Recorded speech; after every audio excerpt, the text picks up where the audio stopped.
Assalamualaikum warahmatullahi wabarakatuh.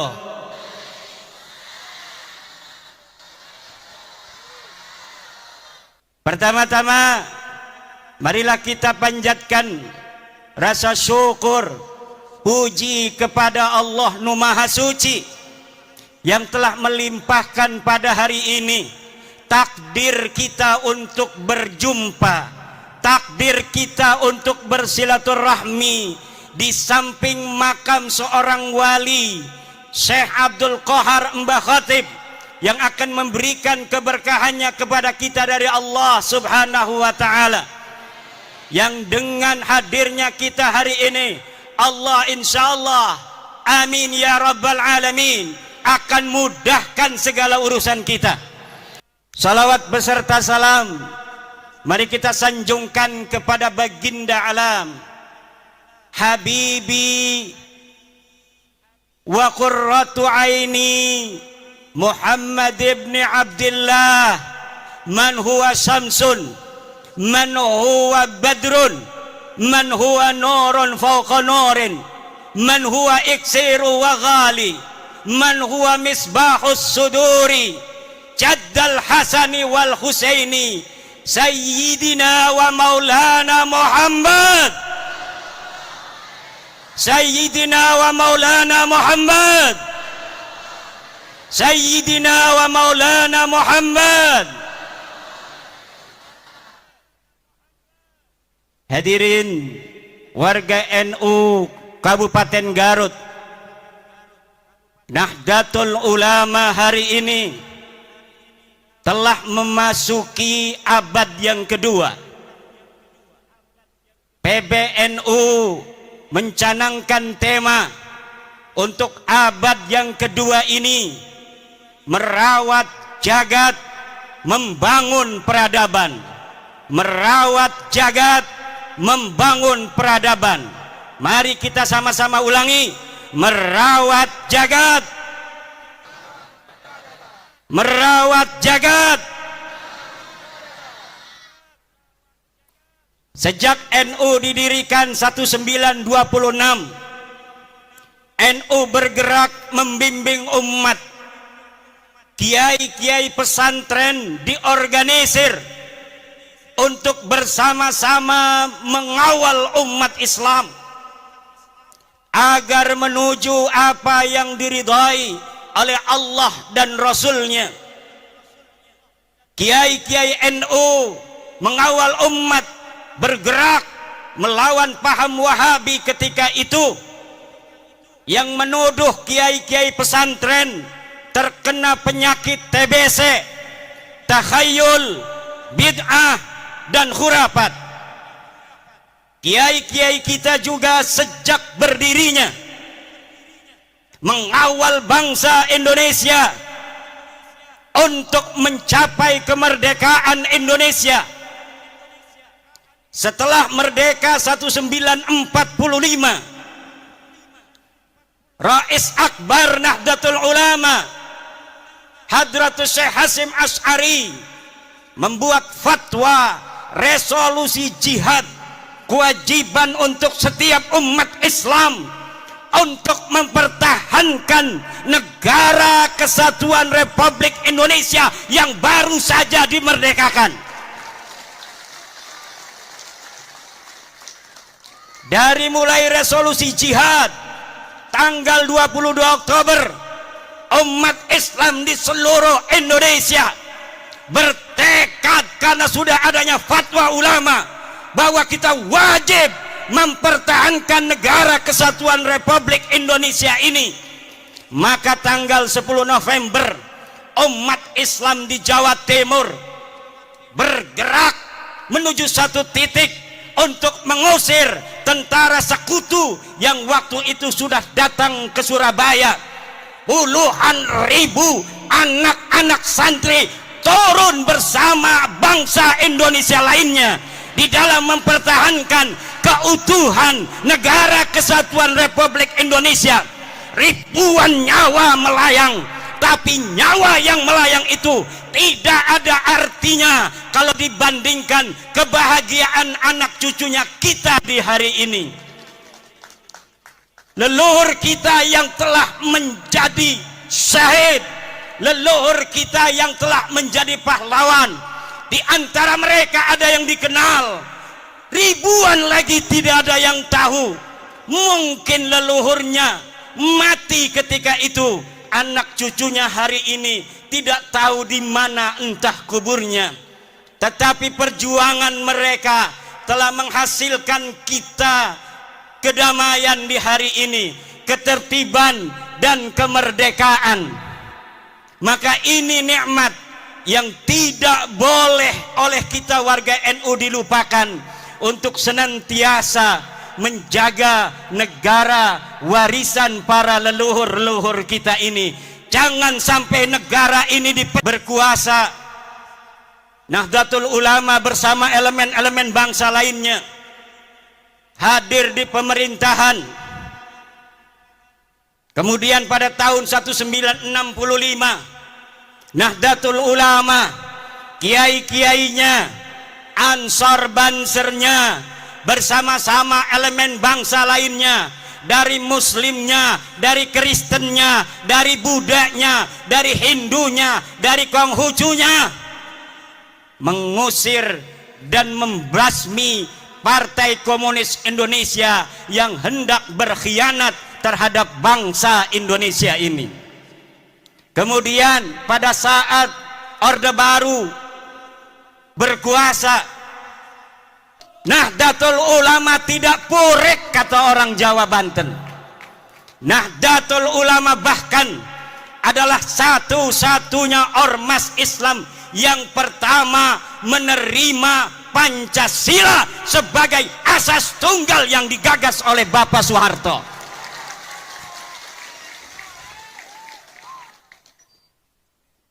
Kalau ormas lain mungkin sudah turun ke jalan, ormas terbesar oleh pemerintah Soeharto ditinggalkan, keberadaan yang besar dinafikan. Tetapi ulama-ulama kita tidak pernah mempunyai catatan pondong pada pemerintah. Ulama-ulama kita tidak pernah ada catatan menggerakkan rakyat untuk melawan pemerintah. Tidak ada. Kesetiaan Nahdlatul Ulama terhadap negara kesatuan Republik ini bersifat final, mutlakon, bila qayyidin, baik qayyidin lazimin maupun qayyidin ghairi lazimin, mutlakon, bahwa negara kesatuan Republik Indonesia ini adalah bagi Nahdlatul Ulama bersifat final. Setelah reformasi hadir seorang putra Nahdlatul Ulama, Sayyidi Syekh Abdurrahman Wahid, Gus Dur, Allah takdirkan memimpin negara kesatuan Republik Indonesia. Pada zaman SBY, kemudian gerakan-gerakan radikal muncul di Indonesia. NU bersama warga bangsa lainnya berjuang bagaimana gerakan-gerakan radikal ini bisa diberantas dari Indonesia. Abuya Dimyati berputra Abuya Muhtadi. Abuya Muhtadi berfatwa bahwa gerakan-gerakan radikal semacam HTI, FPI harus dihilangkan dari Indonesia. Sebelum negara Indonesia ngeh terhadap HTI dan sebagainya, Abuya Muhtadi Dimyati sudah berfatwa terlebih dahulu beberapa tahun yang silam bahwa HTI harus dibubarkan dari Indonesia.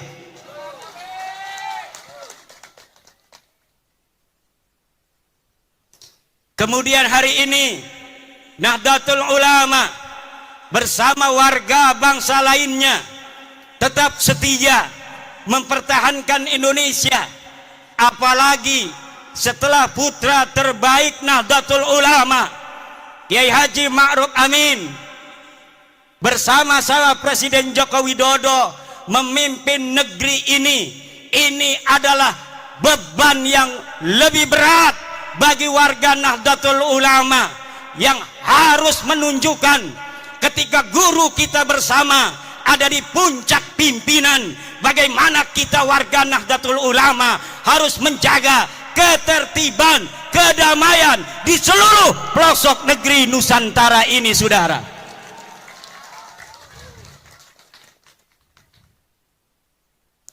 Indonesia ini negeri yang baldatun thayyibatun wa rabbun ghafur. Islam datang dibawa oleh Wali Songo. Islam datang dibawa oleh Wali Songo. Islam datang dibawa oleh Wali Songo. Islam datang dibawa oleh Islam datang dibawa oleh Islam datang dibawa oleh Islam datang, catat, dibawa oleh Wali Songo. Yang sekarang Nahdlatul Ulama mengkristalkan ajaran Islam Wali Songo dengan tawaran konsep Islam Nusantara. Kita Islam, tapi kita Nusantara. Kita Islam, tapi kita adalah Indonesia. Kita Islam dengan kesadaran bahwa ada saudara-saudara kita sebangsa yang berbeda. Berbeda agama, berbeda suku, berbeda adat istiadat, berbeda budaya, berbeda bahasa. Ini harus lahir di dalam kesadaran kita, sehingga kita sebagai umat Islam bijaksana sebagai mayoritas di dalam mencetuskan setiap gagasan-gagasan kenek Indonesia Raya. Kita Bhinneka Tunggal Ika, berbeda-beda tapi satu. Kita ada berbeda dari sisi budaya, tapi walaupun kita berbeda-beda, kita tetap satu jua, yaitu Indo.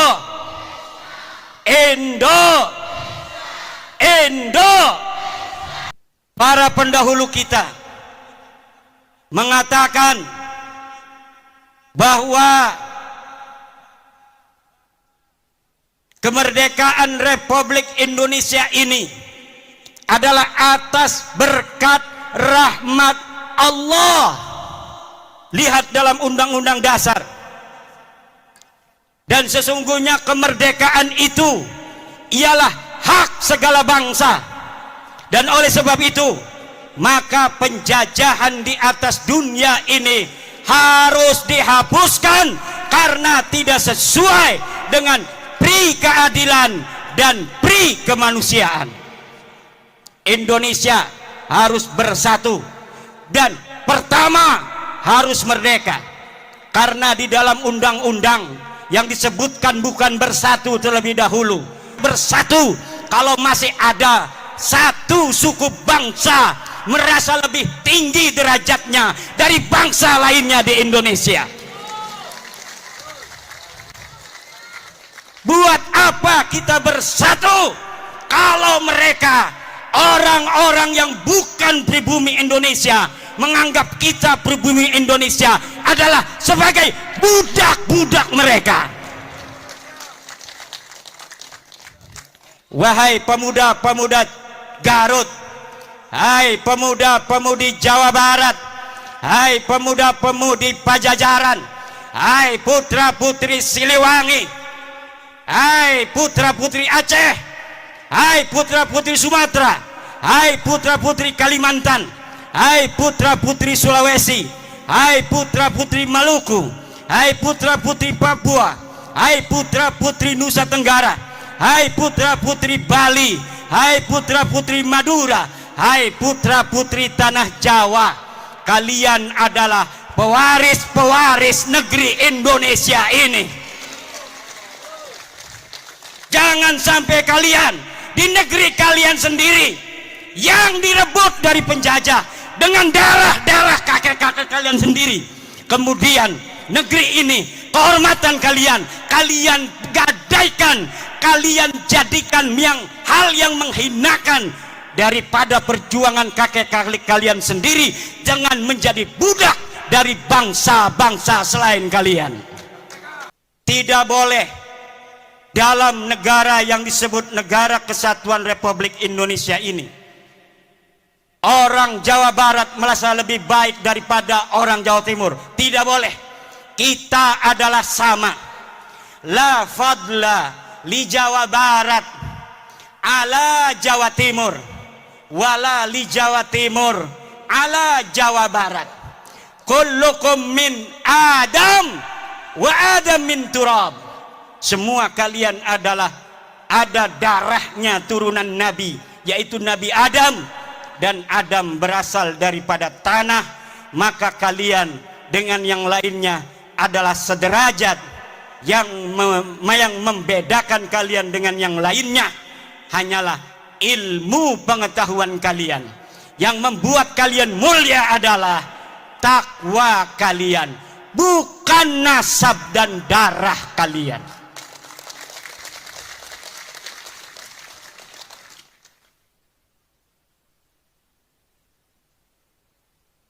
Kullukum ummahatukum waladnakum ahrara fala takunu abidan li ghairikum.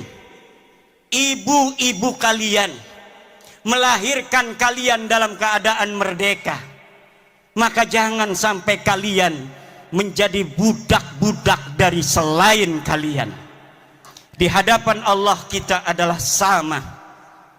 Tidak boleh di dalam Negara Kesatuan Republik Indonesia, tidak ada di dalam ajaran Islam ta'lihul inas wa ta'nisul ilah. Tidak ada menuhankan manusia dan memanusiakan Tuhan. Yang ada adalah kita wajib untuk tunduk dan patuh hanya kepada Allah Subhanahu wa ta'ala. Kita diperintahkan oleh Allah hanya taat kepada Allah dan taat kepada orang-orang yang diperintahkan oleh Allah untuk kita taati. Siapa dia? Atiullaha wa atiur rasula wa ulil amri.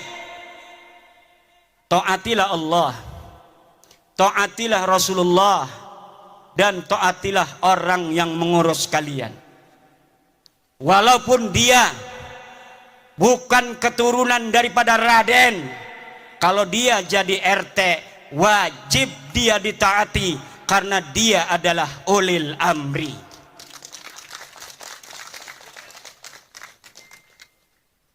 Walaupun dia turunan Nabi Nuh, turunan Nabi Ibrahim, kalau dia tidak jadi apapun dalam kehidupan, tidak ngurus urusan kalian, tidak ada kewajiban kalian untuk mentaatinya.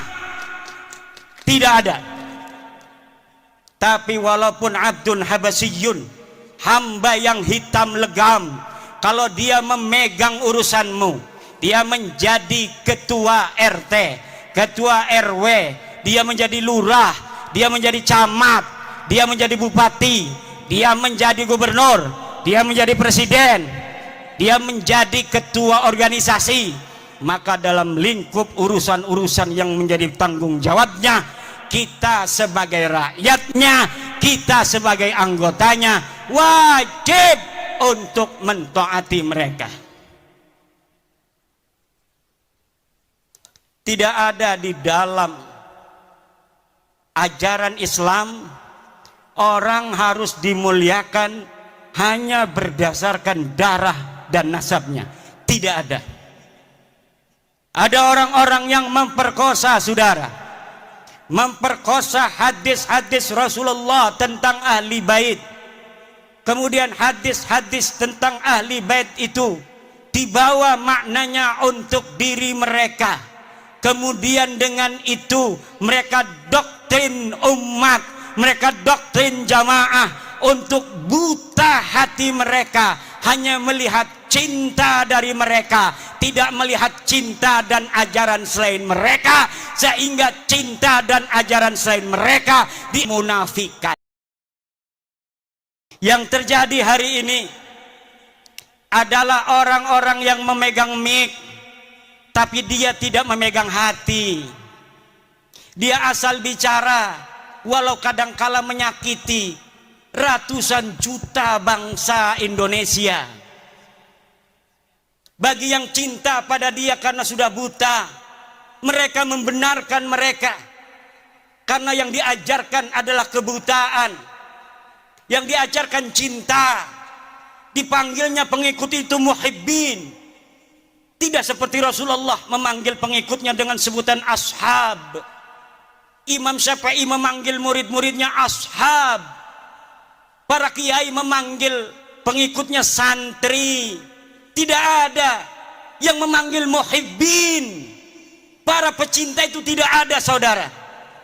Muhibbin itu buta, karena sehingga yang menjadi pengikut mereka amat disebut ashab.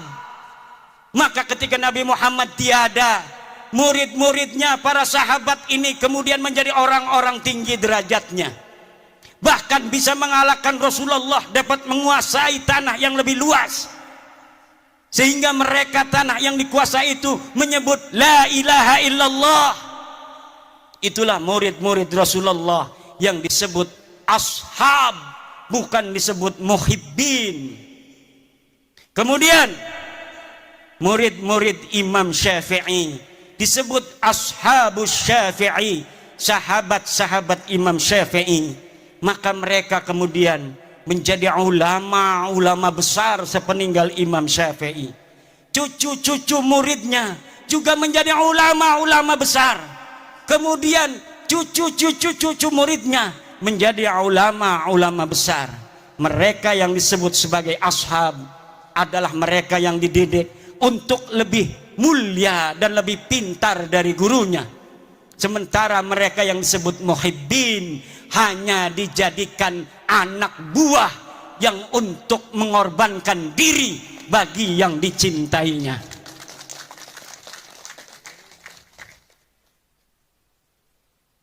Saudara-saudara kaum muslimin rahimakumullah, apalagi mereka yang berceramah di media-media sosial, di hadapan publik, belum pernah riyadhah hati, belum mencapai syarat yang sempurna.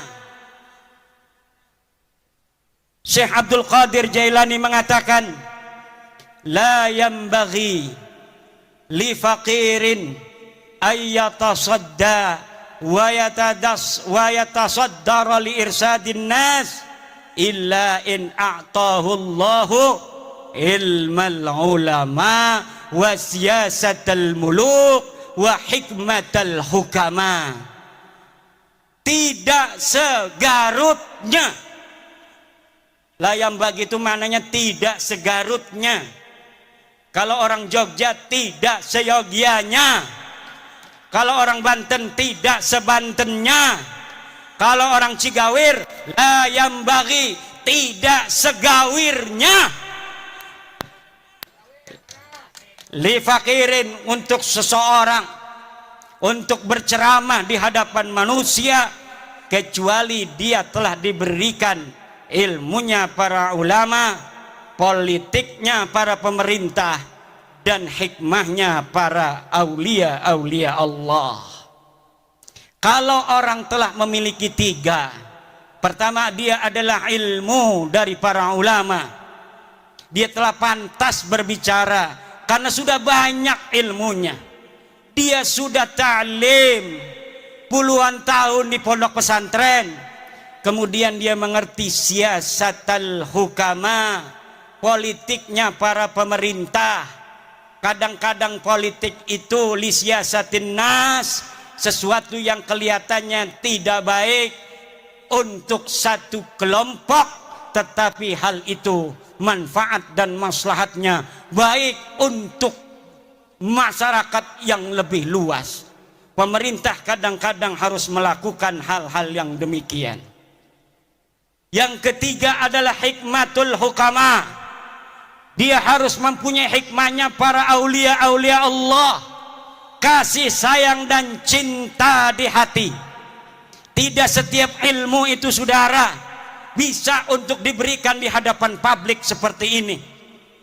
Yang harus diberikan ke hadapan publik seperti ini adalah apa yang menggerakkan mereka untuk mendekatkan diri kepada Allah dan menghilangkan perbudakan pikiran yang menggelantung di hati-hati masyarakat, sehingga pencerahan itu akan membuka dirinya untuk menjadi manusia yang merdeka, manusia yang betul-betul tidak menjadi budak daripada manusia lainnya.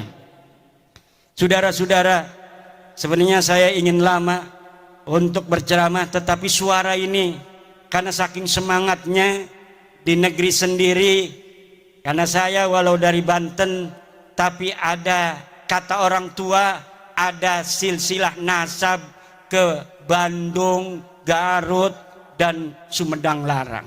Kalau di DNA, kalau berani DNA ya, berani nggak tes DNA? Berani nggak tes DNA? Berani nggak tes DNA? Kalau kita dites DNA, maka orang Banten dan orang Jawa Barat, di dalam darahnya, di dalam tubuhnya ada darah Prabu Siliwangi yang mengalir, saudara-saudara. Kalau diurut dari nonong-nonong, neng-neng yang duduk ini, dari dirinya sampai Prabu Siliwangi, lihat ada berapa leluhur yang telah mati di medan juang. Ada berapa leluhur yang telah mati syahid dalam mempertahankan tanah Pasundan dan Jawa Barat ini, dalam mempertahankan Indonesia Raya ini, saudara. Maka kita kalau ada tes DNA diperintahkan oleh Gubernur Ridwan Kamil, turunan Sunan Gunung Jati, hei orang-orang Garut, tes DNA. Aing hayang nyaho siap keturunan saha, siap ente tes DNA, siap ente tes DNA, siap ente.